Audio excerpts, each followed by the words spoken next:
बिस्मिल्लाह मोहतरमा औरंगजेब साहब जी जी, आपने मुझे मेरे वालिद के नाम से पुकारा, मेरी खुशकिस्मती है, आपका शुक्रिया। मरियम औरंगजेब साहब, कोई बात नहीं जी, कोई बात सॉरी, मरियम औरंगजेब साहब, सॉरी। बिस्मिल्लाहिर्रहमानिर्रहीम। जनाब स्पीकर, बहुत शुक्रिया, आपने मुझे बजट की तकरीर पर बात करने का मौका दिया। मैं बजट की तकरीर का आगाज इस नज्म से करना चाहूंगी। तुम फिक्र न करो, बस जिक्र न करो। तुम फिक्र न करो, बस जिक्र न करो। सब भूल जाएंगे, सब भूल जाएंगे। मातम कना हजारे, सरे राह पड़े जनाजे। ये खून ये शहादत, खुशा भूलने की आदत। सब भूल जाएंगे, सब भूल जाएंगे। किसे याद है पेशावर, वो साहिवाल की दुख्तर, या खर कमर का मक्तल। न जुनू उठा था पहले, न अब मचेगी हलचल। सब भूल जाएंगे, सब भूल जाएंगे। और जनाब स्पीकर, फिर यह हुआ कि सब भूल गए। 30 अक्टूबर 2011 की शाम लाहौर में नए पाकिस्तान के चंद चढ़ाते वादे सब भूल गए। 30 मई 2017 200 माशी माहिरीन की दुनिया की मानी हुई टीम को सब भूल गए। 100 दिन में रियासत मदीना बनाने के दावे सब भूल गए। 1 करोड़ नौकरी, 50 लाख घर सब भूल गए। 17 अगस्त 2018 कौम के दिमाग छोटे रह गए हैं की दुहाई सब भूल गए। कश्मीर का सौदा हो गया, जनूबी पंजाब बनेगा सूबा सब भूल गए। वजीर आजम हाउस से लेकर गवर्नर हाउस तक बनेगी यूनिवर्सिटी सब भूल गए। Zainab alert bill, indirect tax नहीं लगाऊंगा, 350 डैम बनाऊंगा जिससे पूरे पाकिस्तान को बिजली मिलेगी सब भूल गए। जनाब स्पीकर, मर जाऊंगा, लुट जाऊंगा, फना हो जाऊंगा, खुदकुशी कर लूंगा, IMF नहीं जाऊंगा सब भूल गए। जनाब स्पीकर, लेकिन हम भूलने नहीं देंगे, हम भूलने नहीं देंगे क्योंकि ये तसलसल है, क्योंकि ये तसलसल है 2014 में मुंतखब वजीर आजम के खिलाफ धरने का। यह तसलसल है 2017 में 3 दफा के मुंतखब वजीर आजम को उस कानून पे नाअहल करो जो 2021 में पास होता है, 10 जून 2021 को। यह तसलसल है चीफ जस्टिस ऑफ पाकिस्तान के दफ्तर को इस्तेमाल करके नवाज शरीफ को उसकी पार्टी की सदारत से हटाओ। यह तसलसल है चीफ जस्टिस ऑफ पाकिस्तान के दफ्तर को साकिब निसार साहब के दफ्तर को इस्तेमाल करके एक पार्टी को 2018 में RTS को बिठाकर नालायक नाअहल झूठे टोले को मुसल्लत करो। यह तसलसल है 2018 से लेकर 2019 में तमाम ऑपोजिशन बेंचेस को सजाए मौत की चक्कियों में डालो, मीडिया हाउसेस को बंद करो, मीडिया वर्कर्स के चूल्हे बंद करो, पार्लियामान को ताला लगाओ। और अब जनाब स्पीकर, 2 साल 10 माह 7 दिन की कारकर्दगी, 2 साल 10 माह 7 दिन में 6 दफा काबीना बदली, 4 दफा वजीर खजाना बदला, 4 दफा FBR का चेयरमैन बदला, 4 दफा बोर्ड ऑफ इन्वेस्टमेंट का चेयरमैन बदला, और दिन रात सुबह शाम एक कर दी गई।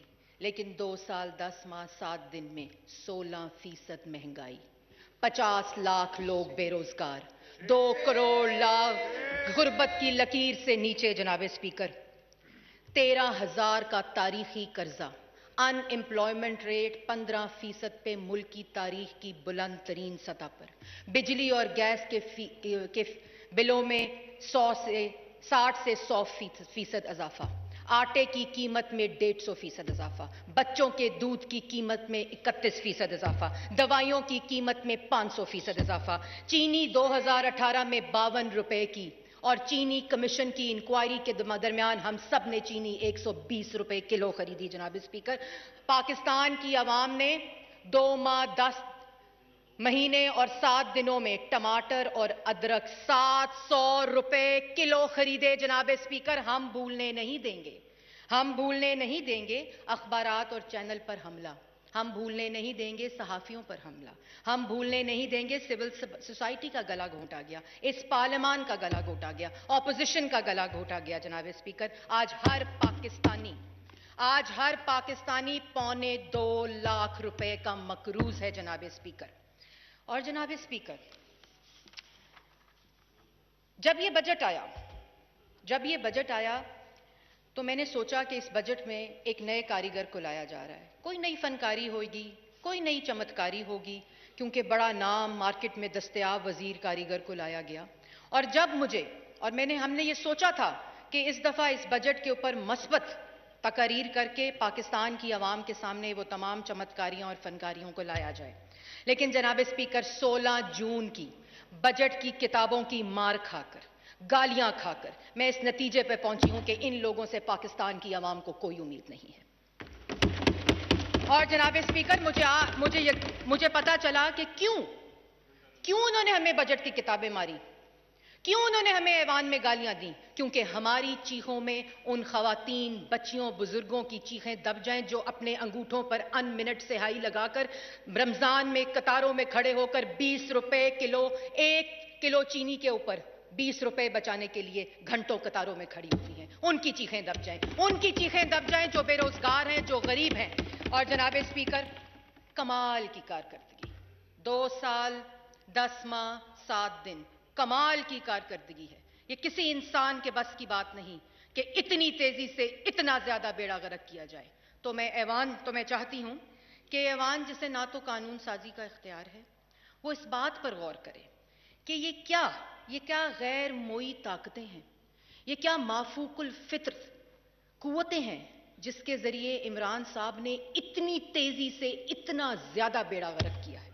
तो जनाब स्पीकर, इस तरफ बैठे मेंबरान और इस अतराफ बैठे मेंबरान इस बात पर गौर करें, ढूंढें उस मुस्तकिल वजीर, मुशीर और मावने खुसूसी को जिसकी जरिए इमरान साहब ने नवाज शरीफ के तरक्की करते 5.8% की तरक्की को पहले साल 1.9% और फिर मनफी 0.4% पे किया, जो 1952 के बाद मुल्क की तारीख की कम तरीन सतह है।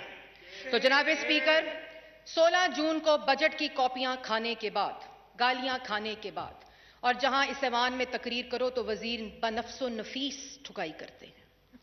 ये बजट की किताबें सर पे पढ़ने के बाद मैंने इस बजट को एक नए नज़र से देखा, और वो मैं आज ऐवान में बताना चाहती हूं। और मुझे इस बात का यकीन हो गया कि ये ना तो फ्लॉप फिल्मों की तरह रोज उतर जाने वाली काबीना का कमाल है, ना ये 4 दफा वजीर खजाना जो बदले गए ये उसका कमाल है। ये किसी मुशीर, किसी वजीर का कमाल हो ही नहीं सकता, क्योंकि कोई शोबा ऐसा नहीं है जिसका खून चूसा ना गया हो। ये खून चूस बजट है। कोई शोबा ऐसा नहीं जिसकी लागर हड्डियों को निचोड़ा ना गया हो। ये हड्डी तोड़ बजट है। और जनाब स्पीकर, ये किताबें खाने के बाद मुझे पता चला है ये ज़कूटा जिन बजट है।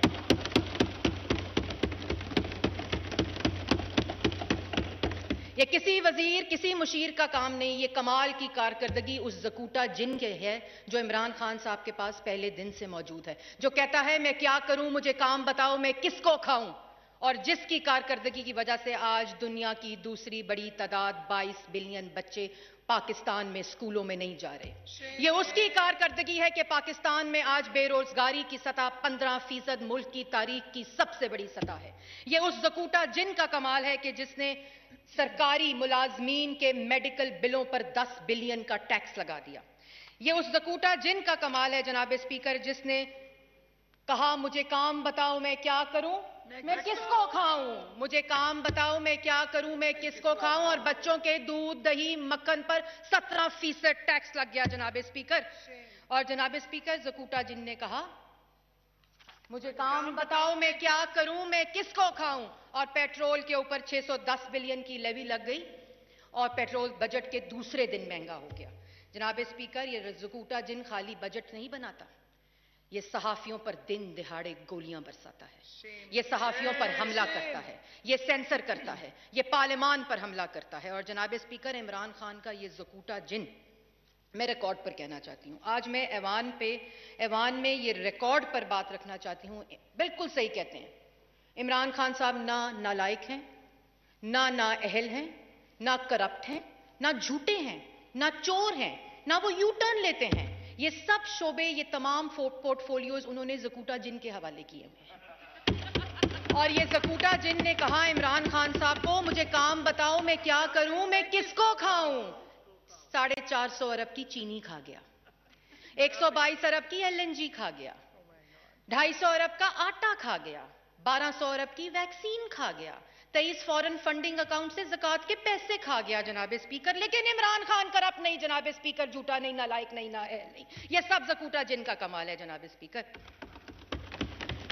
और अभी रिंग रोड के 6 अरब खाने थे। इमरान साहब ने कहा अभी नवाज शरीफ और शहबाज शरीफ के बनाए हुए बहुत से मंसूबे बाकी हैं, हाथ हौला रखें जरा। और जनाब स्पीकर, इमरान खान साहब के पास जहां ज़कूटा जिन है जिसने तमाम महकमात का बेड़ा गर्क कर दिया है, उसी तरह एक और जिन है जिसने निज़ाम को मफलूज करके रख दिया है, और उस जिन का नाम है अना का जिन। आज 2 साल 10 माह 7 दिन में ये वो अना है जो इमरान साहब को और पाकिस्तान के निज़ाम को मफलूज करके रख दिया है। इमरान खान साहब ने कहा था मैं चेहरे नहीं बदलता, मैं निज़ाम बदलूंगा। निज़ाम की ईंट से ईंट बजा दी है। आज 2 साल 10 माह 7 दिन गुजर जाने के बाद national commission for women, status of women chairman नहीं लग सका। National commission for human rights chairman नहीं लग सका। National commission for child rights chairman नहीं लग सका। इलेक्शन कमीशन 2 साल अधूरा रहा। पाकिस्तान ब्यूरो ऑफ स्टैटिस्टिक्स का चेयरमैन नहीं लग सका। और ये कौन सी कमी है, ये कौन सी नालायकी है? ये कोई कमी और नालायकी नहीं, ये इमरान साहब की अना है। ये वो अना का जिन है जो शहबाज शरीफ के साथ मुशावरत नहीं करने देता ताकि इन कमीशंस के ऊपर चेयरमैन लगाया जा सके। जनाब स्पीकर, मेरी खत्म होने वाली है जी तकरीर, मुझे पता है कि मेरा टाइम एलोकेटेड कितना है। और जनाब स्पीकर, मैं एक और बात कहना चाहती हूं कि जैसे मैंने पहले कहा कि एक निज़ाम को चलने नहीं देता, वो अना का जिन है। और जिसने निज़ाम को मफलूज करके रख दिया है, जो किसी महकमे को चलने नहीं देता, वो ज़कूटा जिन है। अना का जिन निज़ाम नहीं चलने देता और ज़कूटा जिन बचे कुचे निज़ाम की हड्डियां चबा रहा है जनाब स्पीकर। और जनाब स्पीकर, बड़े दावे लगाए गए, बड़ी बातें की गई। कहां गया वो गंदा नाला, कहां गया वो साफ पानी, कहां गया वो आशियाना, किधर गई वो मुल्तान मेट्रो की करप्शन, किधर गई वो डिफिड के पैसों की करप्शन। और हमें अरशद मलिक की वीडियो भी याद है जनाब स्पीकर, हम भूलने नहीं देंगे। और आज ऑपोजिशन के तमाम बेंचेस पे जो लोग फ्रंट बेंचेस पे बैठे हैं, ये है नवाज शरीफ के सिपाही। इन्होंने एहतसाब की बदबूदार सियासी इंतकाम से की छन्नी से गुजरकर आज शहबाज शरीफ पर जो केस FIA ने डाला है, वो नैब की नाकामी का सबूत है, वो नैब न्याजी की नाकामी का सबूत है। और आज जो केस FIA ने बुलाया है शहबाज शरीफ और हमजा शहबाज को, वो 4 दफा केस इंक्वायर और इन्वेस्टिगेट हो चुका है। आज भी नैब अदालत के अंदर रेफरेंसेस उसके मौजूद हैं। तो जनाब स्पीकर, आखिर में मैं ये कहना चाहती हूं कि ये अना का जिन सिर्फ 2 बार छुट्टी जाता है, सिर्फ 2 बार छुट्टी जाता है। एक उस वक्त जब नवाज शरीफ और शहबाज शरीफ के बनाए हुए मंसूबों के ऊपर तख्ती लगानी होती है, क्योंकि 13,000 अरब का कर्जा तो ले लिया, एक ईंट नहीं लगाई। और दूसरी दफा ये अना का जिन उस वक्त छुट्टी जाता है जिस वक्त नवाज शरीफ के बनाए हुए मंसूबों को मुल्क की तरक्की के लिए गिरवी रखा जाता है जनाब स्पीकर। तो कहां गई वो करप्शन इन मंसूबों की? ये तो करप्शन से मंसूबे बने थे, ये तो करप्शन से मंसूबे बने थे जनाब स्पीकर। किधर गई करप्शन? अगर करप्शन थी तो बंद करते मंसूबे। क्यों आज लाहौर मेट्रो चल रही है, रावलपिंडी इस्लामाबाद मेट्रो चल रही है, मुल्तान मेट्रो चल रही है, बिजली के मंसूबे चल रहे हैं। और हम भूलने नहीं देंगे कि आज जो बिजली पाकिस्तान की आवाम इस्तेमाल कर रही है, जो मंसूबे नवाज शरीफ और शहबाज शरीफ बना गए, इन नालायकों से, नाअहलों से वो मंसूबे चलाए नहीं जाते। और आज भी वो बिजली नवाज शरीफ की बनाई हुई बिजली है जिस पे पाकिस्तान चल रहा है। अभी ज़कूटा जिन को भी छुट्टी नहीं दी जनाब स्पीकर, उसके जिम्मे 2 काम लगाए गए हैं। एक काम लगाया गया है ज़कूटा जिन के जरिए जिसने निज़ाम को तो मफलूज कर रखा है, लेकिन अब वो मीडिया डेवलपमेंट रेगुलेटरी अथॉरिटी ला रहा है, जिसके जरिए इमरान खान साहब का वो ख्वाब के सुकून सिर्फ कब्र में होता है। वो कब्र का सुकून, वो कब्रिस्तान का सुकून पूरे पाकिस्तान में होगा। ना कोई ट्वीट कर सकेगा, ना कोई लिख सकेगा, ना कोई बोल सकेगा। पूरे मुल्क के अंदर कब्र का सुकून होगा मीडिया डेवलपमेंट रेगुलेटरी अथॉरिटी के जरिए, जिसको हम मुस्तरद करते हैं। और उसके बाद इलेक्शन कमीशन, इलेक्टोरल रिफॉर्म होता है कि 3 साल के अंदर 119 मीटिंग्स इसहाक डार की सरबराही में पूरी ऑपोजिशन के कंसेंसस के साथ इसी पार्लियामान ने पास की थी। इलेक्टोरल रिफॉर्म बिल चोर दरवाजे से लाकर पार्लियामेंट के अंदर पास नहीं कराया जाता, बुलडोज कराया जाता है। और जिसको यकीन हो कि ज़कूटा जिन की इस कारकर्दगी के बाद पाकिस्तान की अवाम उसको वोट नहीं देगी। Please wind up. आपका वोट होगा, आपका शनाख्ती कार्ड होगा, वोट नादरा का डेटा देगा। आपका शनाख्ती कार्ड होगा, आपके अंगूठे होंगे, वोट इलेक्ट्रॉनिक वोटिंग मशीन की चिपें देंगी। डस्का में तो इलेक्शन कमीशन के अमले को उठाया था, इधर प्रिजाइडिंग ऑफिसर सिर्फ इलेक्ट्रॉनिक वोटिंग मशीन की चिप्स बदलेंगे, क्योंकि अब यकीन है कि आरटीएस तो बैठा था 2018 में बड़ी मेहनत करके और पाकिस्तान मुस्लिम लीग नून को हराया गया था, लेकिन अब इलेक्ट्रॉनिक वोटिंग मशीन्स के जरिए पाकिस्तान के अंदर ऐसी धांधली की जाएगी जो पाकिस्तान की तारीख याद रखेगी। लेकिन हम होने नहीं देंगे, हम इस बिल को पास होने नहीं देंगे जिस पे पाकिस्तान की आवाम के वोट पे डाका डाला जाए। जनाब स्पीकर जी, मैं बिल्कुल आखिरी 2 मिनट है। और जनाब स्पीकर, जो इलेक्ट्रॉनिक वोटिंग मशीन है, मैं ऐवान को ये ज़रूर बताना चाहती हूँ आपके तवस्सुत से कि ये ओवरसीज़ पाकिस्तानी के वोट का मसला नहीं है। हमें ओवरसीज़ पाकिस्तानी अपने जान से ज़्यादा अजीज़ हैं, हमें उनके हकूक अपनी जान से ज़्यादा अजीज़ हैं। ये इलेक्ट्रॉनिक वोटिंग मशीनों का भी मामला नहीं है, ये असल में उसकी गाब में, उसके झांसे में इलेक्शन कमीशन से वो आईनी हकूक छीने गए हैं जो आइन उसे देता है, वो आईनी अथॉरिटी छीनी गई है जो पाकिस्तान का आइन उसे देता है, और तमाम power, constitutional power election commission की उससे छीनकर नादरा को दे दी गई है, क्योंकि इन नालायकों को, नाअहलों को, ज़कूटा जिनों को पाकिस्तान की आवाम ने वोट नहीं देने। और आखिर में जनाब स्पीकर, बिल्कुल आखिर में बात यह है कि मैं कंडेम करना चाहती हूं, और मेरे साथ ये पूरा ऐवान मुझे पता है कंडेम करेगा, इमरान खान साहब की रेप के बारे में जो बयान है। इमरान खान साहब ने उस जहनियत की अक्कासी की है जिन्होंने रेपिस्ट को इनकरेज किया है, और विक्टिम्स को के माँ बाप जो हर रोज उस तकलीफ से गुजरते हैं, उनके दिल पर क्या गुजरी होगी इमरान साहब? क्या ज़ैनब ने छोटे कपड़े पहने हुए थे? इस बात का जवाब आपके पास है? क्या उन मासूम बच्चों के साथ जिनके साथ ज्यादती होती है, क्या वो मासूम बच्चे छोटे कपड़े पहनते हैं और वो टेम्प्ट करते हैं? मर्द रोबोट्स नहीं होते? आपको शर्म आनी चाहिए। और आपका वो बयान कि कश्मीर का मसला हो जाए, कश्मीर का सौदा तो आपने कर दिया। आपका वो बयान कि कश्मीर का सौदा हो जाए तो हमें न्यूक्लियर डेटरेंस की जरूरत नहीं है। ये न्यूक्लियर डेटरेंस आपकी नहीं है, ये पाकिस्तान की आवाम की है। ये पाकिस्तान की आवाम की न्यूक्लियर डेटरेंस है, ये जामिन पाकिस्तान की आवाम है इसका। इसलिए आप बराए मेहरबानी, आपकी अहलियत सिर्फ कश्मीर का सौदा करने की थी, इस तरफ ना आए, आपकी मेहरबानी होगी। और आखिर में मैं अपनी तकरीर को समेटते हुए बात करूंगी कि आपने मुझे वक्त भी दिया और मैंने अपनी बात का भरपूर तरीके से बयान भी की। जाते जाते लाहौर में जो कल ब्लास्ट हुआ है उस पर भी अंदोनाक वाक़ये की मैं शदीद मज़म्मत करती हूँ, और मैं ये ज़रूर कहती हूँ कि इसकी तहकीकात होनी चाहिए, और वो मासूम, वो पुलिस एहलकार जो कल शहीद हुए उनको खराज तहसीन पेश करती हूँ, और ऐवान के साथ अपनी पार्टी के बिहाफ पर भी उनको खराज तहसीन। बस ये मैं आखिर में ख़त्म कर रही हूँ इस बात के साथ। इसके बाद मैं आपसे गुजारिश करूँगी कि आप फातिहा ख्वानी भी उनके लिए करा लीजिएगा कलेक्टिवली। इस बात के साथ मैं इस शेर से अपनी बात को ख़त्म करूँगी।